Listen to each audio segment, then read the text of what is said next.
네, 황두영 작가와 함께합니다. 어서 오세요. 예, 안녕하세요. 자, 오늘 이슈는 어떤 건가요? 어제부터 금융위원회가 신용이 안 좋으신 분들을 대상으로 소액 생계비 대출을 시작했는데요.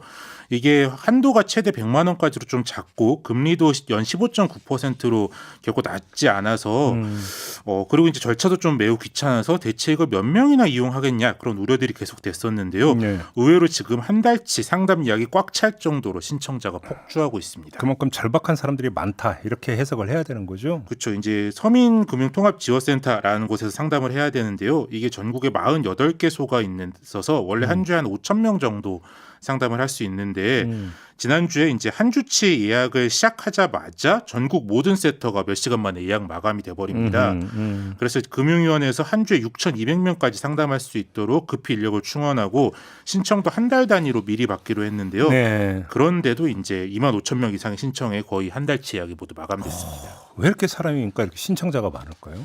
요새 이제 금리가 워낙 높잖아요. 그래서 이제 뭐 중신용자들도 이제 저축은행 같은 제2금융권에서 신용대출 받으려면 금리가 15%가 넘고 막 그렇다 보니까 근데 이제 법정 이율이 한도가 이제 합법적 영역에서 20%다 보니까 저신용, 저소득자들에게 합법 대출을 해주는 데가 워낙 없고 이런 분들이 이제 수백 % 이르는 불법 사금융에 좀 몰린다는 네네. 거죠. 예.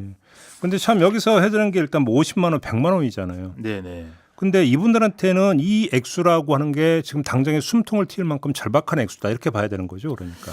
그렇죠. 물론 뭐 더 확실한 금액이 지원되면 뭐 좋기는 할 텐데 금융위원회에 따르면 온라인 대부 광고 사이트에서 제일 많이 대출 요청이 되는 금액이 40만 원.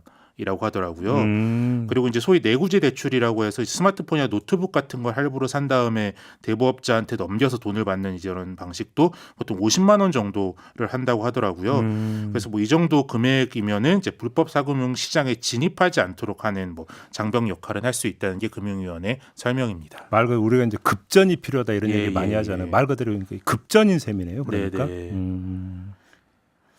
근데 뭐 이런 돈이면 근데 좀 하루라도 좀 빨리 빌려 줘야 될 것 같은데 이게 상담을 받도록 되어 있잖아요. 이게 뭐 한 달 대기를 해야 된다는 얘기가 되는 거잖아요. 예. 이제 뭐 금융위원회에서는 돈을 빌려주는 것 자체도 목적이지만 일단 좀 센터에 상담을 하러 방문하는 게 중요하다 이렇게 얘기를 하는데요.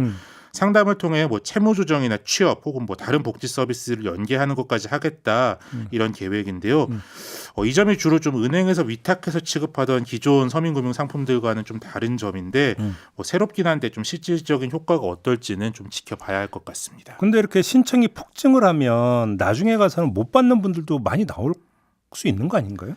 그렇죠. 이제 금융위원회가 준비한 재원이 1,000억이고요. 이거를 100만 원씩 빌려준다고 하면 10만 명 이렇게 계산이 나오는데요. 현재 신청 속도라면 한 4달이면 재원이 바닥날 것 같다. 이런 우려가 벌써 나오고 있는데요.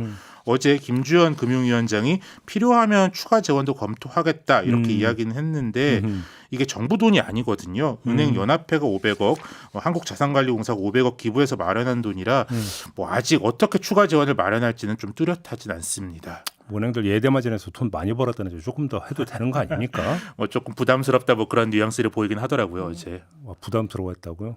뭐 공식 입장은 아닌데 좀 보도에 나온 걸 따르면은 뭐 그런 눈치가 있다. 그것도 한 은행에 다 내는 것도 아닌데 좀 더 해도 될 것 같은데 그렇죠? 네, 뭐 기왕하는 거 조금 더 해주시면 좋겠네요.